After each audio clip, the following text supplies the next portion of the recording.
Makrifat menuju Makrifatullah.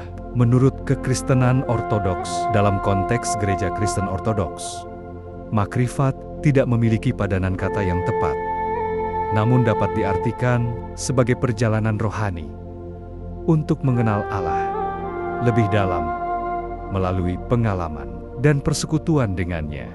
Ini bukan hanya pengetahuan intelektual, tetapi melibatkan seluruh pribadi, termasuk hati dan tindakan, dalam upaya menyatu dengan kehendak Allah.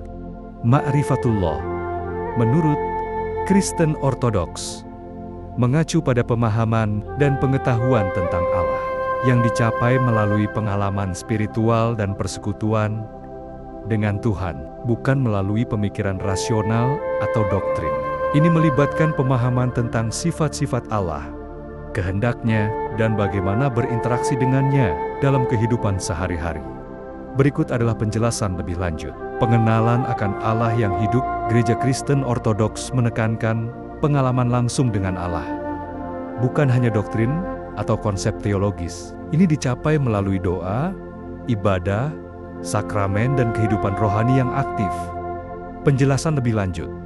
Teosis. Gereja Kristen Ortodoks mengajarkan bahwa manusia dipanggil untuk mencapai teosis, yaitu penyatuan dengan Allah melalui kasih karunia-Nya. Ini bukan berarti menjadi Tuhan, tetapi menjadi lebih seperti Allah dalam hal karakter dan kasih. Transformasi hidup. Pengenalan akan Allah tidak berhenti pada tingkat kognitif, tetapi juga mengubah cara hidup. Umat Kristen Ortodoks berusaha untuk hidup sesuai dengan kehendak Allah, mengasihi sesama, dan bertumbuh dalam kekudusan. Pengalaman pribadi. Makrifatullah dalam ortodoksi tidak hanya terbatas pada pengetahuan teologis, tetapi juga melibatkan pengalaman pribadi dengan Tuhan melalui doa, ibadah, dan kehidupan sakramental.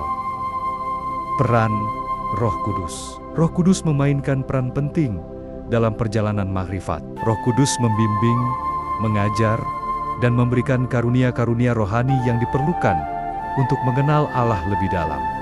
Persekutuan kudus. Gereja Kristen Ortodoks percaya bahwa mereka adalah tubuh Kristus, dan kehidupan Kristen adalah tentang persatuan dengan Kristus dan sesama anggota gereja, baik yang hidup di bumi maupun yang sudah meninggal.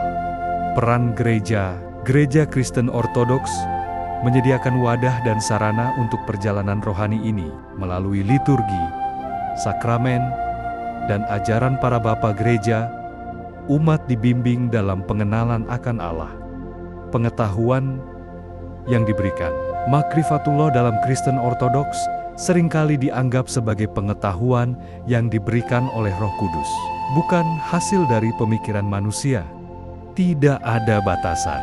Perjalanan ini tidak terbatas pada kelompok tertentu atau tingkat pendidikan tertentu. Setiap orang Kristen Ortodoks didorong untuk mencari pengenalan akan Allah yang lebih dalam, sesuai dengan panggilannya masing-masing. Pentingnya tradisi. Gereja Kristen Ortodoks sangat menghargai tradisi dan warisan iman yang diturunkan dari para rasul dan bapa gereja. Peran ikon. Ikon-ikon dalam Gereja Kristen Ortodoks dipandang sebagai jendela menuju dunia rohani dan dapat membantu dalam pengalaman makrifatullah. Puasa dan ibadah. Ibadah dan praktek puasa dalam Gereja Kristen Ortodoks juga berperan dalam membantu umat mendekatkan diri kepada Allah dan mencapai makrifatullah. Jadi, meskipun tidak ada istilah makrifat dalam teologi Kristen Ortodoks, konsepnya tercermin dalam pengalaman dan ajaran Gereja Kristen Ortodoks tentang persekutuan dengan Allah yang hidup, transformasi hidup, dan peran Roh Kudus dalam perjalanan rohani. Namun, dalam intinya, makrifatullah dalam Kristen Ortodoks adalah perjalanan spiritual menuju pemahaman yang lebih dalam tentang Allah melalui pengalaman pribadi, persekutuan, dan pemeliharaan tradisi.